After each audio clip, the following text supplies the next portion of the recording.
Wir gehen in eine neue Serie rein heute Morgen über die Güte Gottes. Und ganz offen gesagt, wir planen so ein bisschen in der Sommerzeit, ich sage jetzt, eine Serie zu machen, die jetzt vielleicht nicht wahnsinnig tief theologisch und so weiter ist. Es ist ein bisschen eine leichte Serie in dem Sinn. Aber ich stelle fest, auch die einfachen Wahrheiten vom Wort Gottes müssen uns immer wieder neu lebendig werden. Müssen wir immer wieder wirklich neu ergreifen. Und heute ist das Thema, Gott ist gut. Besser vielleicht, als du denkst. Und ich kann mich gut erinnern, wir sind mit einer Gruppe von Mitarbeitern, Freunden zusammen gewesen, sind etwas essen und jemand hat einen feinen Wein bestellt. Und dann ist die Kellnerin gekommen und hat den Wein gegeben zum Degustieren. Und dann hat ein Mitarbeiter den genommen und degustiert. Und dann fragt sie, wie ist er? Ist er gut? Dann sagt er, und ich bin völlig schockiert gewesen, nein, ist nicht gut. Da dachte ich, ui, hat er einen Fehler dabei? Und plötzlich grinst der Mitarbeiter und sagt, er ist nicht gut, er ist sehr gut. Ich habe den so lustig gefunden, ich habe mir den gemerkt, ich habe ihn auch schon mal gebraucht. Auf jeden Fall, gewisse Sachen sind besser, als man denkt, sind nicht einfach gut, sondern sehr gut. Und in dieser Serie möchten wir über die grosse Güte von Gott nachdenken. Und warum ist es so wichtig? Es ist ganz entscheidend wichtig, wie wir über Gott denken.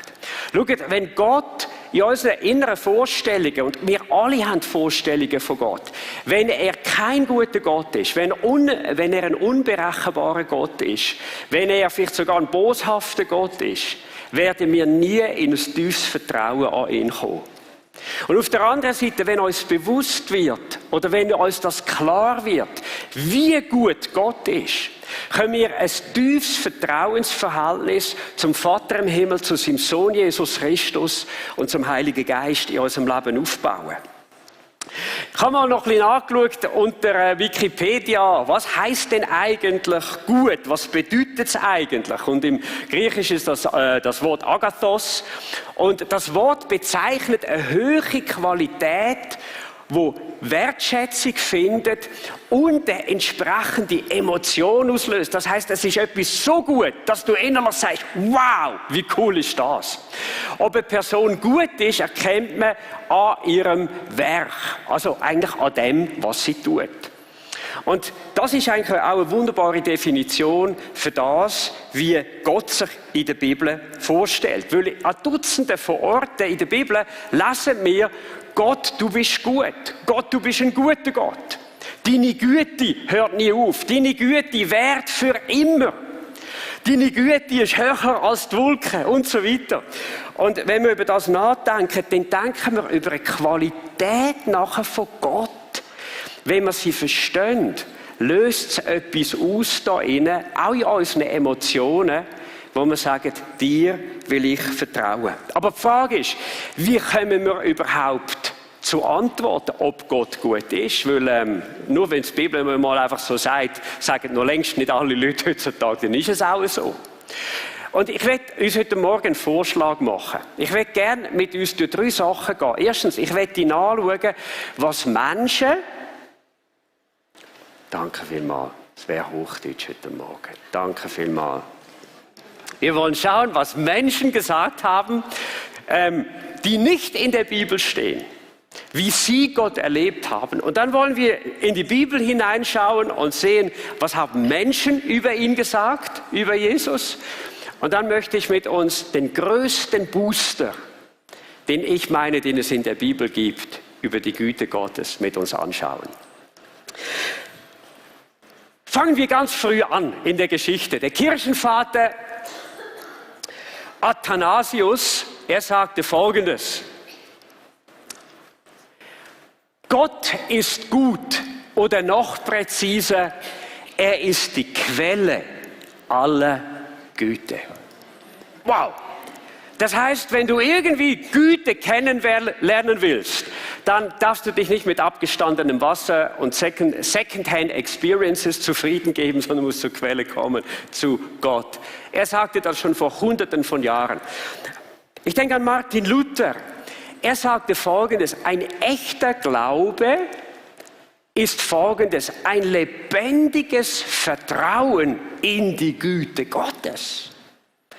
Das ist schon interessant. Das heißt, hey, du kannst nicht wirklich glauben, wenn du kein Vertrauen hast in die Güte Gottes. Charles Dickens, er hat natürlich sehr viele nichtchristliche Literatur geschrieben, was viele Menschen nicht wissen. Er hat einen Eisenbahnunfall überlebt, bei dem über 35 Menschen gestorben sind. Und er hat ein Buch geschrieben, das weniger bekannt ist, weil er war mehr so für, sage nichtchristliche Literatur bekannt. Aber er hat ein Buch geschrieben, Das Leben von unserem Herrn Jesus. Und er sagt, ich setze mich sehr dafür ein, dass du die Geschichte von Jesus kennst. Jeder Mensch sollte über ihn Bescheid wissen. Niemand hat je gelebt, der so gut, so freundlich, so sanftmütig und über das Unrecht der Menschen so bekümmert war wie er. Wow! Ich kenne auch niemanden, der so ist. Und der schwerstbehinderte Nick Vujicic, er sagte Folgendes: Gott macht keine Fehler. Niemand von uns ist ein Fehler. Das sagt dieser Mann, der ohne Arme und ohne Beine geboren wurde. Gott wusste genau, was er tat, als er uns beide erschuf. Und er sagt damit Folgendes: Hör mal, du wirst in deinem Leben nie alles verstehen. Auch nicht das Schwere. Aber du musst wissen, Gott macht keine Fehler. Du sagst, das geht mir logisch nicht rein. Das verstehe ich, ist auch zu hoch für dich und mich. Aber er macht keine Fehler. Und was mich beeindruckt, bei all diesen Menschen, und ich habe nicht Zeit, das heute zu tun, aber all diese Menschen hatten in ihrem Leben ganz Schweres eben auch erlebt. Und es ist interessant, dass trotz all diesem Schweren, das sie erlebt hatten, dass ihr Lebensfazit über Gott und sein Wesen das war: Gott ist ein guter Gott. Und ich denke, manche der Mitglieder, die hier sind, die haben das hier in dieser Gemeinde, hier in dieser Kirche erlebt. Jemand von denen, den wir heute aufnehmen dürfen, sagte: Matthias, ich habe in dieser Kirche, dieser Gemeinde so viel von der Güte und der Liebe Gottes erlebt. Durch die Predigt, die Gottesdienste und vor allem durch die Begegnungen mit Menschen. Und ich dachte, das ist ja auch ein Zeichen von der Güte Gottes. Nun lasst uns in die Bibel hineinschauen und schauen, was der größte und vermutlich bekannteste König, den Israel je hatte, was er sagte. Und das ist der König David. Und ich möchte uns einladen, dass wir diese Passagen aus dem Psalm 103, dass wir die doch laut miteinander heute auch sagen könnten. Jeweils, wenn Sie hier stehen. Seid ihr dabei? Das wäre toll. Ihr wisst ja, es liegt Kraft im Bekenntnis des Wortes Gottes.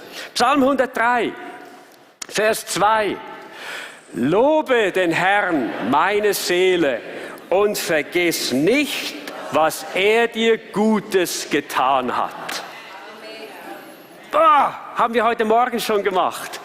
Wir haben nachgedacht über die Güte Gottes, was er Gutes getan hat. Man hat mir gesagt, dass die Millennials, die junge Generation, dass sie alle eine tiefe Angst haben. Und die Angst ist die, das Beste im Leben zu verpassen. Und ganz offen gesagt, ich möchte auch nicht für das Zweitbeste im Leben leben. Und das ist der Grund, warum viele der jungen Generation im letzten Moment entscheiden. Weil es könnte sein, wenn du dich zu früh entscheidest, dass etwas Besseres kommt. Und dann verpasst du das Beste. Und einige von ihnen leben deshalb in einem Dauerstress im Leben, zu kurz zu kommen. Und wisst ihr, es ist interessant, wenn wir über die Güte von Gott nachdenken, dann sagt Folgendes: Hey, David sagt, hör mal, du musst nicht denken, du kommst zu kurz, sondern denk darüber nach, was du schon alles Gutes erfahren hast. Dann wird es dir Vertrauen geben, auch für deine Zukunft, für das Beste eben auch zu glauben. Es ist interessant, dass der Psalmist sagt, Psalm 23,1, dass auch David, er sagte, der Herr ist mein Hirte. Ich habe alles, was ich brauche. Wow. Liebe Freunde, es ist ein riesiger Unterschied, ob wir leben nach dem Motto, ich brauche noch so vieles, um glücklich zu werden, oder zu erkennen, wenn ich Gott habe, ich habe schon alles. Hey, das Ende des Defizitdenkens, ich finde das herrlich. Ich finde es sowas von befreiend. Hey, gehen wir weiter in unserem Psalm 103 und lesen Vers 3. Es heißt hier, der dir alle deine Sünde vergibt und heilet alle Gebrechen. Was heißt nun das? Das erste heißt einmal Folgendes. Es gibt keine Sünde, die zu groß wäre oder die zu viel wäre, dass Gott sie nicht vergeben würde und könnte. Und jeder Mensch, der so etwas wie ein Gewissen hat, weiß, wie das Gewissen uns in unserem Leben anklagen und fertig machen kann. Die Dinge, die uns anklagen, warum hast du nicht? Warum hast du das so gesagt? Warum hast du so negativ reagiert? Warum bist du so unfreundlich gewesen? Warum bist du so ausgerastet? Kennt ihr diese Gedanken, diese Emotionen, die es dann auch auslöst? Und Gott sagt, ich vergebe alle deine Sünden. Und die Bibel sagt uns, wie das geht. Wir dürfen zu ihm kommen, wir dürfen ihm unsere Sünden bekennen. Die Bibel sagt, er ist treu und gerecht. An einer anderen Bibelstelle heißt es ist viel Vergebung bei dem lebendigen Gott. Viel Vergebung.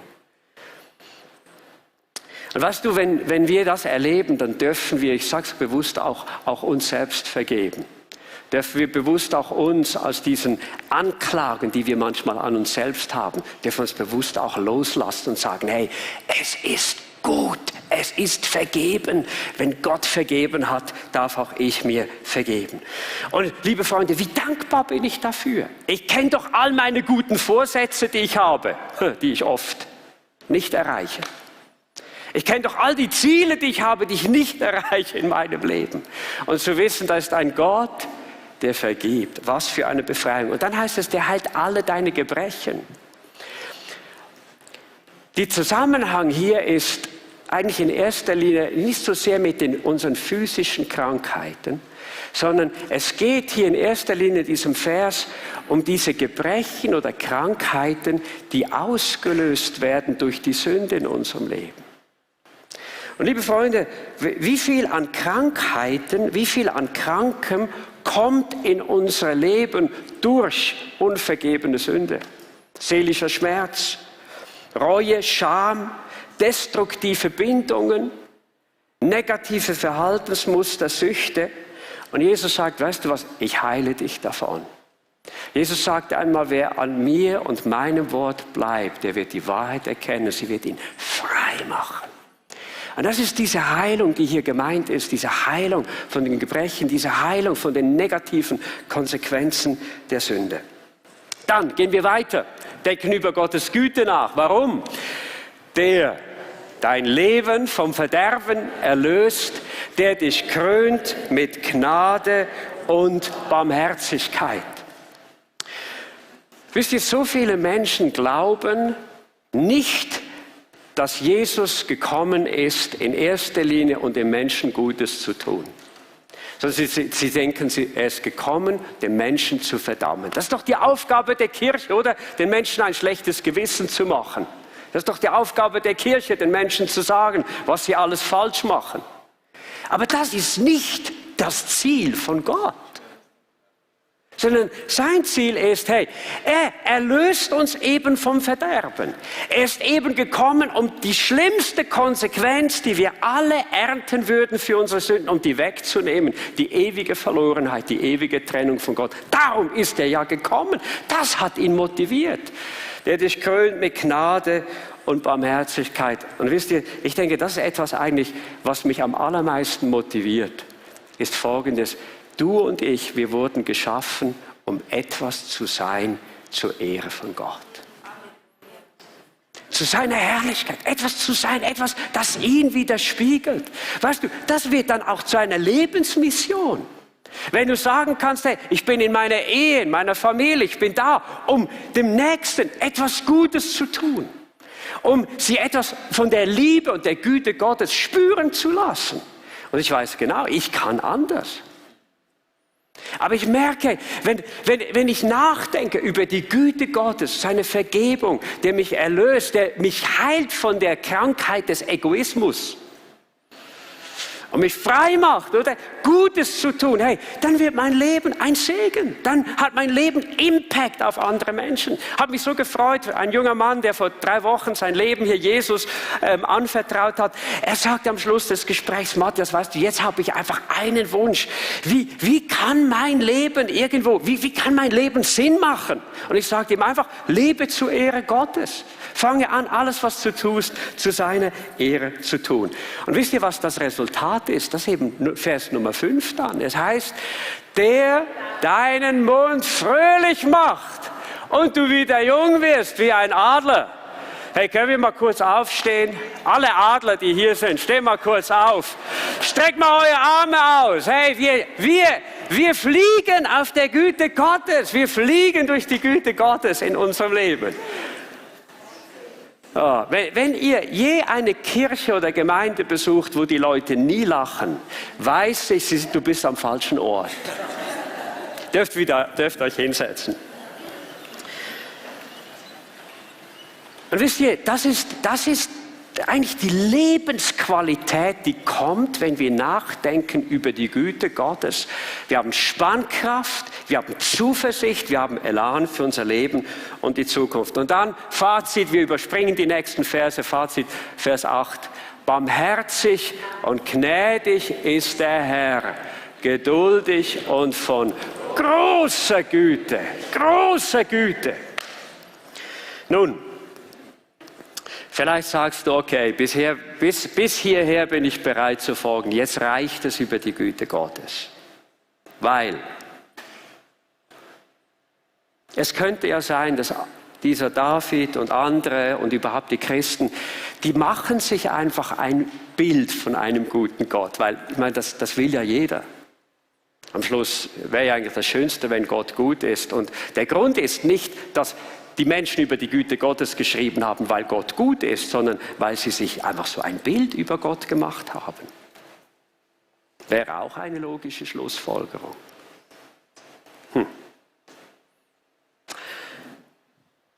Gibt es eine Antwort darauf?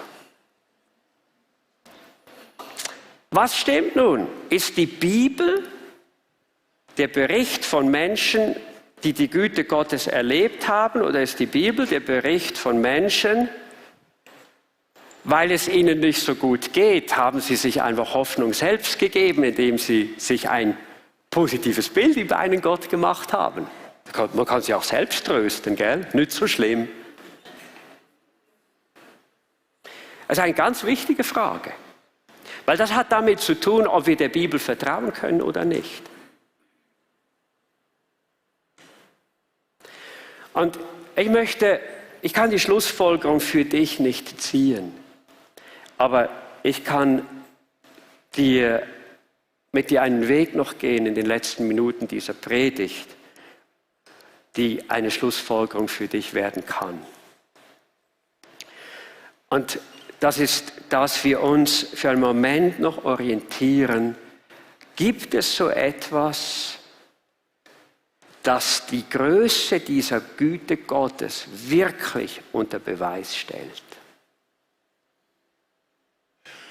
Sag mal, ich habe in meinem Leben, ich habe einen jungen Mann getroffen, der hat eigentlich gelitten und auf der einen Seite und hat auf der anderen Seite eine riesige Freude gehabt. Es war aber Folgendes geschehen: Bei seiner Geburt starb seine Mutter. Und er sagte, Matthias, weißt du, es ist für mich ein riesiger Schmerz. Auf der einen Seite, ich habe meine Mutter nie gekannt. Und Irgendwo, manchmal belastet es mich so etwas, so das Denken, ich könnte schuld sein am Tod meiner Mutter. Aber es gibt etwas anderes, das mich riesig freut. Und das ist, sie hat das Größte gegeben, um mir das Leben zu ermöglichen. Nun, ich glaube, alle, die Mütter sind, die können dem nachempfinden, weil die Eltern sind. Ich glaube, da gibt es kaum etwas, das wir nicht tun würden. Aber liebe Freunde, ganz offen gesagt, es ist eine Entscheidung, die man in dem Moment gar nicht mehr treffen kann. Du gehst mit. Du hast gar keine Entscheidungsfreiheit mehr. Nun, du kannst sagen, was tut man nicht alles für etwas, das man liebt? Macht Sinn, oder?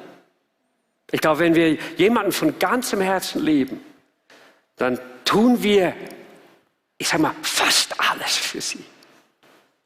Nun, überlege dir einmal, würdest du in deinem Leben dasselbe tun für die Menschen, die dir am meisten Leid zugefügt haben?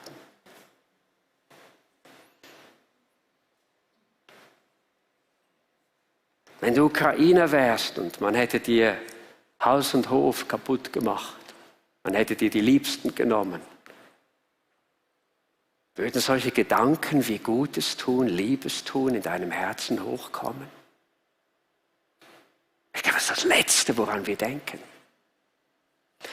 Und wisst ihr, in der Bibel steht Folgendes in Römer 5,8: Gott dagegen beweist uns seine große Liebe dadurch, dass er Christus sandte, damit dieser für uns sterben sollte, als wir noch Sünder waren. Und dieses Wort Sünder legt Paulus dann aus, 2 Verse weiter im Vers 10 und sagt, Sünder zu sein bedeutet, ein Feind Gottes zu sein. Du sagst, oh, ich bin in meinem Leben nie ein Feind Gottes gewesen. Ich möchte dich fragen, warst du in deinem Leben immer für Jesus? Hast du in deinem Leben immer dich danach ausgestreckt, was er will? Hast du dein Leben ihm anvertraut? Bist du ihm gefolgt? In allen Momenten deines Lebens? Ich weiß nur, ich gehöre nicht zu diesen Menschen. Da gab es viele Momente, wo ich Gott widerstanden habe, wo ich nicht wollte, dass Gott dies und jenes tut, obwohl er es gut meinte. Und weißt du, Jesus sagt, ich gebe mein Leben hin für die Feinde. Liebe Freunde, keine Liebe, keine Güte ist größer als die eines Menschen, der sein Leben hingibt für seine Feinde aus Liebe. Und weißt du, das hat Jesus getan, als er am Kreuz von Golgatha gestorben ist. Und das ist aus jeder Faser seines Wesens und Herzens herausgetreten. Ich denke an die Momente, als sie ihn ans Kreuz genagelt haben. Als er sein Blut vergossen hat, als er in den letzten Zügen seines Lebens war, gelitten hat, mit der Dornenkrone auf dem Haupt. Und weißt du, was er sagt? Vergib ihnen. Vater, vergib ihnen. Sie wissen nicht, was sie tun. Liebe Freunde, das ist Jesus. So ist Jesus. Und das sind seine Worte der Güte an dich und an mich. Vater, vergib ihnen. Auch wenn wir ihm Kummer machen oder Kummer gemacht haben, wenn wir ihn links liegen haben lassen, er sagt, vergib ihnen. Sie wissen nicht, was sie tun. Tozer, der sehr viel über das Gebet geschrieben hat, er sagte einmal, die Güte Gottes ist unbeschreiblich viel größer, als wir sie je verstehen werden. Liebe Freunde, ich möchte uns so fragen heute Morgen, kennst du jemanden in deinem Leben, dem du Kummer gemacht hast, der sein Leben für dich gelassen hat? Ich kenne nur einen. Ich kenne nur einen. Und sein Name ist Jesus. Meines Erachtens ist der Tod von Jesus am Kreuz der größte Beweis der Güte und der Liebe Gottes zu jedem einzelnen Menschen hier auf dieser Erde. Die Frage ist, was mache ich mit Jesus? In Römer 2, Vers 4 heißt es, da gibt es Menschen, die verachten den Reichtum der Güte Gottes. Es gibt Menschen, die gehen vorbei an der Güte Gottes, die gehen an Jesus vorbei. Es gibt sogar Christen, die gehen am Reichtum der Güte Gottes vorbei, weil sie den Zweifeln und vielleicht den Umständen in ihrem Leben mehr vertrauen als das, was Gott für sie getan hat. Liebe Freunde, ich weiß eines, ich möchte nicht zu denen gehören, die den Reichtum seiner Güte verachten. Und weißt du was, dann gibt es andere Menschen, die sagen, bei dieser Güte von Gott, was muss ich tun? Welche Reaktion sucht Gott bei mir? Wie soll ich dieser Güte von Gott begegnen, dieser Güte von Jesus begegnen? Und die Bibel macht es eigentlich ganz einfach. Sie sagt, weißt du was, kehre um von deinem Weg. Glaube an den Herrn Jesus Christus. Lass ihn dein Leben verändern. Lass ihn dein Leben erneuern. Lass ihn dir deine Sünden vergeben. Lass ihn dir deine Gebrechen in deinem Leben, deine Wesenszüge, deine vielleicht eintrainierten, destruktiven Muster in deinem Leben. Lass ihn dich heilen. Und dazu müssen wir ihn ganz nah an unser Herz heranlassen. Und ich möchte mit diesem Bild schließen, diesem Bild dieser Hände, die Gott dir heute entgegenstreckt. Weißt du, ich fand es so schön, es sind zwei Hände, die bereit sind, deine Hand zu nehmen heute. Zu sagen, hey, willst du meiner Güte vertrauen? Willst du meiner Güte vertrauen, vielleicht auch wenn du nicht alles verstehst in deinem Leben? Willst du meiner Güte vertrauen, auch wenn du Schmerzliches erfahren hast?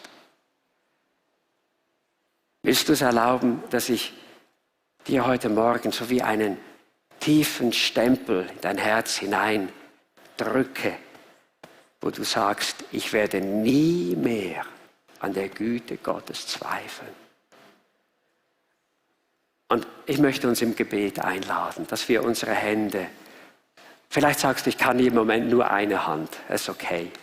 Vielleicht magst du beide Hände im Sinn von allem ihm geben und sagen, Herr Jesus, hier ist mein Leben. Wollen wir noch beten zusammen? Herr Jesus, deine große, große Güte lädt uns auch an diesem Morgen ein zur Umkehr. Sie lädt uns ein zur Umkehr von unserem Unglauben. Sie lädt uns ein zur Umkehr von Zweifeln. Sie lädt uns ein zur Umkehr von einem Leben, wo wir ohne Jesus gelebt haben. Sie lädt uns ein zu einem Leben, wo wir erleben, wie du unsere Sünden vergibst, wie du unsere Gebrechen heilst und wie Gnade, Barmherzigkeit in unser Leben hineinkommt, wie unser Mund fröhlich wird, wie wir auffahren mit Flügeln wie Adler. Und Herr Jesus, du weißt, die Menschen an diesem Morgen, die einfach in ihrem Herzen jetzt spüren, ich möchte bewusst eine Entscheidung treffen, der Güte Gottes mein ganzes Vertrauen zu schenken. Und wenn unsere Augen geschlossen sind, möchte ich fragen, hey, wer ist hier an diesem Morgen, der sagt, hey, ich möchte mich ganz bewusst, vielleicht auch ganz neu entscheiden, der Güte Gottes zu vertrauen und nicht am Reichtum seiner Güte vorbeizugehen. Heb doch deine Hand für einen Moment und gib zu Gott in diesem Gottesdienst ein Zeichen. Ich vertraue deiner Güte. Jesus, Herr Jesus, ich danke dir. Ich danke dir für all die Menschen, die an diesem Morgen auch ganz neu oder vielleicht zum ersten Mal diese Entscheidung getroffen haben. Und Vater, ich möchte dir Danke sagen. Sie werden deine Güte weiter sehen und sie werden mehr von deiner Güte sehen, weil du ein guter Gott bist, weil du dich nicht veränderst, weil deine Güte wirklich größer ist, als wir denken, weil es um einen Reichtum geht. Herr, wo ist ein Gott wie du? Wir wollen dich an diesem Morgen einfach anbeten, dich loben und preisen.